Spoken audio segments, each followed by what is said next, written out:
और इस वक्त मैं मौजूद हूँ रिलायंस के उस ट्रेंड शोरूम में जहाँ पर कल लगभग 12:30 बजे आग लगी। और आग लगने के जो कारणों का पता चला है वो पता चला है कि शॉर्ट सर्किट से आग लगी है।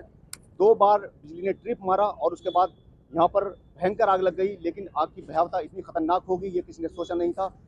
क्योंकि जब यहाँ पर आग लगी तो स्टाफ का कहना है कि जब उन्होंने आग लगने की खबर मिली तो अलार्म फ़ौरन बजा। जो फायर अलार्म होता है उसने अलर्ट किया उन्हें कि आग लग चुकी है। तो उन्होंने जो कस्टमर थे यहाँ पर इस शोरूम में उनको बाहर निकालना शुरू किया।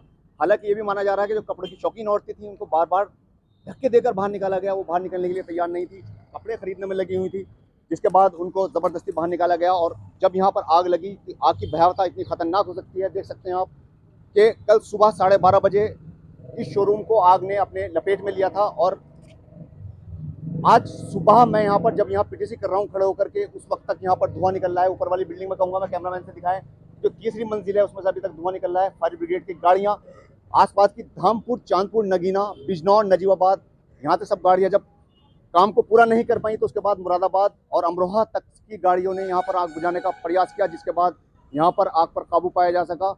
और काबू पाने की बात अगर मैं करूँ तो अभी भी आप देख सकते हैं कि किस तरह से यहाँ पर धुआं निकल रहा है लगातार। फायर ब्रिगेड की 2 गाड़ियाँ अब भी बिजनौर की जो हैं वो यहाँ पर खड़ी हुई हैं और प्रयास कर रही हैं लगातार। जब यहाँ पर आग पर काबू ना पाया गया तो प्रशासनिक अधिकारियों को इसकी इत्तला दी गई कि आग ने इतनी भयावह रूप धारण कर लिया है कि आग पर काबू पाया जाना मुश्किल हो रहा है। जिसके बाद सभी प्रशासनिक अधिकारी, चाहे वो एसपी सिटी हो, चाहे सीओ सिटी हो और एसडीएम हो, सब यहाँ पर मौके पर पहुँच गए और उन्होंने आसपास के शहरों की जो गाड़ियाँ थी उनको यहाँ पर मंगाया और उस पर आग पर काबू पाने की कोशिश की। जब उसके बाद भी आग पर काबू नहीं पाया गया तो पीछे की साइड में बुलडोजर ले जाकर, जेसीबी मशीन ले जाकर उस दीवार को तोड़ा गया पीछे की, और दीवार तोड़कर वहाँ से पानी की बौछारें अंदर मारी गई, जिसके बाद आग बुझी। लेकिन फायर कर्मियों का अब भी कहना है, अब सुबह का टाइम हो रहा है, लेकिन फायर कर्मियों का अब भी कहना है कि यहाँ पर लगातार ऊपर तीसरी मंजिल से धुआं निकल रहा है। क्योंकि जूते वहाँ शूज़ रखे थे जो लेदर थे और प्लास्टिक के शूज़ थे, स्पोर्ट्स शूज़ थे, वहाँ पर लगातार उसके अंदर आग धधक रही है और जिसको बुझाने का बार बार प्रयास किया जा रहा है। धुआं लगातार यहाँ से निकल रहा है। अभी भी मैंने आपको दिखाया कि पूरी तरह से ये जलकर राख हो चुका है। करोड़ों रुपए का नुकसान यहाँ पर देखने को मिला है।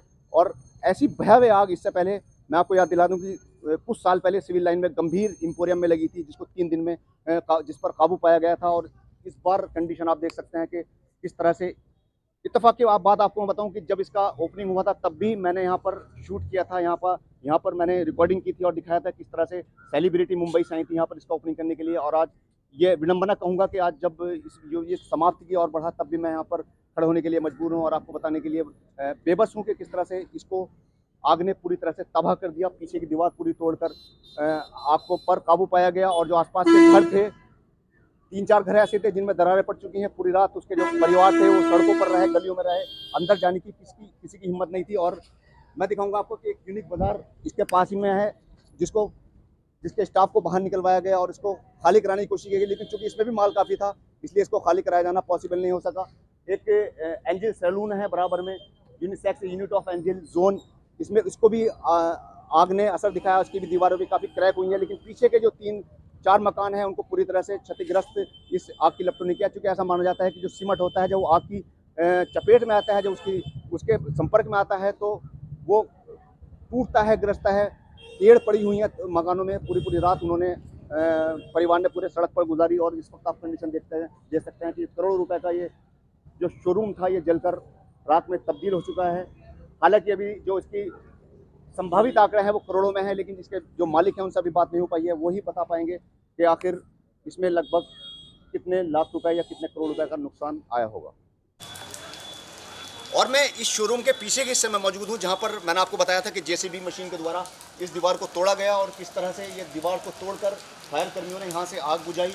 ये 3-4 जगह से इसको तोड़ा गया, जिसके बाद इस आग पर काबू पाया जा सका। और इसके आसपास के जो घर हैं, मैं कैमरामैन से चाहूँगा कि दिखाएं कि इसके आसपास के घर हैं उसमें देखिए किस तरह से, अभी मैंने बताया था आपको किस तरह से टेढ़ आ गई है, चढ़क गए हैं ये घर बीच में से। और इसके जो परिवार थे, इसमें जो रहने वाले लोग थे, वो पूरी रात सड़कों पर रहे। उनको डर ये रहा कि कहीं कोई क्षति ना हो जाए, मकान गिर ना जाए, जिसके चलते उनको बाहर रुकना पड़ा।